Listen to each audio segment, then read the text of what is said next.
Hello everyone, welcome to my new video. আজকের বারটা মঙ্গলবার আর এখন বাজে সকাল 9টা। আকাশের অবস্থা একদম মেঘলা। আজকে উঠতে অনেকটা বেলা হয়ে গেছে, তো চলো ঝটপট যাই রান্নাটা করে নিই। আজকে ভেবেছি একটুখানি চিকেন করব, আলু দিয়ে একটু চিকেনের ঝোল বানাবো। তো সেই জন্যই আমি একটু রসুন আর আদা আর একটু দুটো শুকনো লঙ্কা নিয়ে নিয়েছি। এমনি আমরা সেরকম শুকনো লঙ্কার গুঁড়ো ইউজ করি না, তো এখানে তাই গোটা লঙ্কা যেগুলো ফোড়নের জন্য রাখা থাকে সেখান থেকেই দুটো লঙ্কা নিয়ে তার বীজগুলো ফেলে দিয়ে তারপরে সেটাকে ওই আদা রসুনের সঙ্গে একটুখানি বেটে নিয়েছি। এবার কড়াই একটু সর্ষের তেল দিয়ে আলুগুলোকে আগে এখানে ভেজে নিচ্ছি। এপিট ওপিট করে ভালো করে আলুগুলোকে একটুখানি ভেজে নেব। এই চিকেনের ঝোলে আলুগুলো ভেজে রান্না করলে আলুগুলো যেন স্বাদই অন্যরকম হয়ে যায়, তাই না? চলো, আলুগুলো ভাজা হয়ে গেল, এবার ঝটপট করে আলুগুলোকে একে একে তুলে নেওয়া যাক। এরপর কড়াইয়ের তেলে একটুখানি গোটা জিরে দিয়ে দেবো, আর দিয়ে দেবো তেজপাতা, একটা দারচিনি দিলাম, আর দুটো এলাচকে একটু হামালদিস্তায় হালকা গুঁড়ো করে দিয়ে দিলাম, আর দিয়ে দিয়েছিলাম লবঙ্গ। এলাচগুলোকে হালকা একটু গুঁড়ো করে দিই, নাহলে বীজগুলো মুখে লাগে, তো সেই জন্য খেতে ভালো লাগে না একদমই। ওই জন্য হালকা একটু হামালদিস্তায় সবসময় গুঁড়ো করে তেলে ফোড়নে দিয়ে দিই।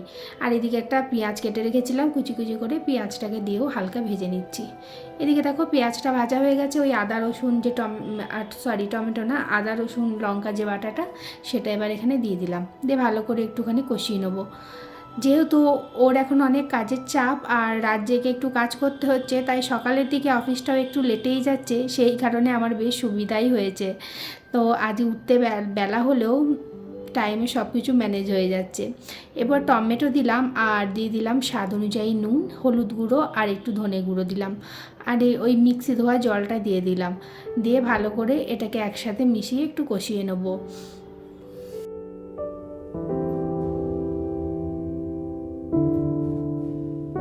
মশলাটা কেমন একটু ড্রাই ড্রাই হয়ে গেছিলো, সেই কারণে আর একটুখানি জল দিয়ে আবারও ভালো করে এটাকে একটু মিশিয়ে নিয়ে তারপরে এটাকে ঢেকে আমি 5 মিনিট একদম কম আঁচে কষিয়ে নেবো মশলাটাকে। আর 5 মিনিট পর দেখো একদম মশলাটা কষানো হয়ে গেছে, আর টমেটোগুলোও দেখো একদম গলে গেছে।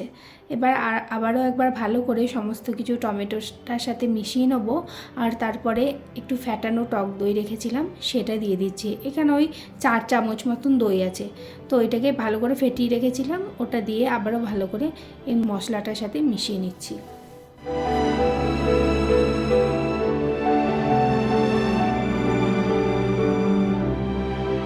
এবার দিয়ে দিচ্ছি একটু চিনি টেস্টটাকে ব্যালেন্স করার জন্য, তো চিনিটা দিয়েও ভালো করে সমস্ত কিছুর সাথে মিশিয়ে নিচ্ছি। আর এটা ততক্ষণ কষিয়ে নেবো যতক্ষণ না তেলটা ছেড়ে আসছে। এদিকে দেখো তেলটা ছেড়ে এসেছে। এবার এখন আমি ধুয়ে রেখেছিলাম চিকেনটাকে এখানে দিয়ে দিচ্ছি।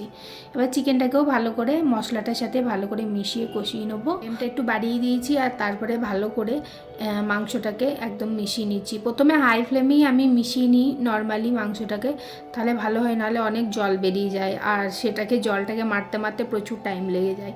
এবার ভালো করে মেশানো হয়ে গেছে, আর ভেজে রেখেছিলাম যে আলুগুলো সেগুলো দিয়ে দিলাম, কেননা আলুগুলো দেখছি সেদ্ধ হতে এবারে একটু টাইম নিচ্ছে, তো কাঁচা কাঁচা থেকে যাচ্ছিলো।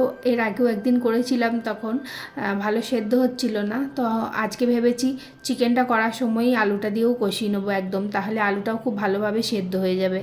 এদিকে সমস্ত কিছু মেশানো হয়ে গেছে, এবার এটাকে ঢাকা দিয়ে রেখে দেবো, রান্না করে নেবো 10 মিনিট মতন একদম লো টু মিডিয়াম ফ্লেমে। মাঝে মাঝে একবার করে খুলে নেড়েছি, জলও বেরিয়েছিল অল্প, তো অত আর দেখালাম না, ভিডিওটা অনেক বড় হয়ে যাবে বলে। আর চিকেনটা এখানে কষানোও হয়ে গেছে, এবারে 1 গ্লাস জল দিয়ে দিলাম, জল দিয়ে ঢাকা দিয়ে ভালো করে এটাকে ফুটতে দেবো। আমি আর কোনো মানে এক্সট্রা গরম মশলা পাউডার বলো বা মিট মশলা আর কিছু আমি দিলাম না, একটু কাঁচা লঙ্কা দিয়ে দিলাম, দিয়ে এটাকে ঢাকা দিয়ে ফুটিয়ে নিলাম। ব্যাস রেডি হয়ে গেল চিকেনটা। এবার ঢাকাটা খুলে একটুখানি ভালো করে নেড়ে নেবো, আর উপর থেকে একটু ধনে পাতা দিয়ে দেবো। আর কিন্তু আমি এখানে কোনো মশলা ইউজ করলাম না, তোমরা চাইলে ইউজ করতেও পারো। ব্যাস এই ধনে পাতার কাঁচা লঙ্কার গন্ধতে এত ভালো লাগে চিকেনটা খেতে। এবার চিকেনটাকে একটু নামিয়ে কিছুক্ষণ ঢাকা দিয়ে রেখেছিলাম 5 মিনিট, তাহলেই হয়ে গেছিলো। আর অরিন্দমের লাঞ্চটাও আমি প্যাক করে দিয়েছি, ও এখন অফিস চলে যাচ্ছে। আর ওই যে নিচে যিনি স্কুটির সামনে দাঁড়িয়ে আছেন পেপার পড়ছেন, উনি হচ্ছেন আমাদের এই ফ্ল্যাটের ওনার। আর অরিন্দম এবার চলে যাবে একদম সোজা আমাদের বাস স্ট্যান্ডটা আমাদের ঘর থেকে কাছেই, হেঁটে 5-6 মিনিট মতন লাগে, তাহলে পৌঁছে যাওয়া যায়।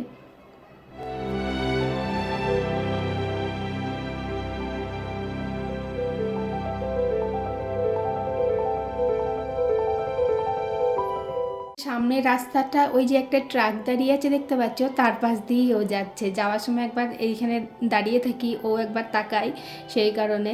আর ও চলে যাওয়ার পরে আমিও আমার খাবারটা এখানে নিয়ে নিচ্ছি। তো ভিডিওটা আজকে এই পর্যন্তই করলাম, আবার দেখা হবে অন্য কোনো এক ভিডিওতে। ততক্ষণ সবাই খুব ভালো থাকবে, সুস্থ থাকবে। আর ভিডিও ভালো লাগলে লাইক, কমেন্ট, শেয়ার করতে ভুলো না। যদি ফেসবুক পেজ থেকে দেখে থাকো, পেজটা ফলো করে পাশে থাকার অনুরোধ রইল। আর যদি ইউটিউব থেকে দেখে থাকো তাহলে চ্যানেলটা সাবস্ক্রাইব করে পাশে থাকার অনুরোধ রইল। তাহলে চলো, আজকে ভিডিওটা আমি এখানেই শেষ করছি, আবার দেখা হবে অন্য কোনো এক ভিডিওতে।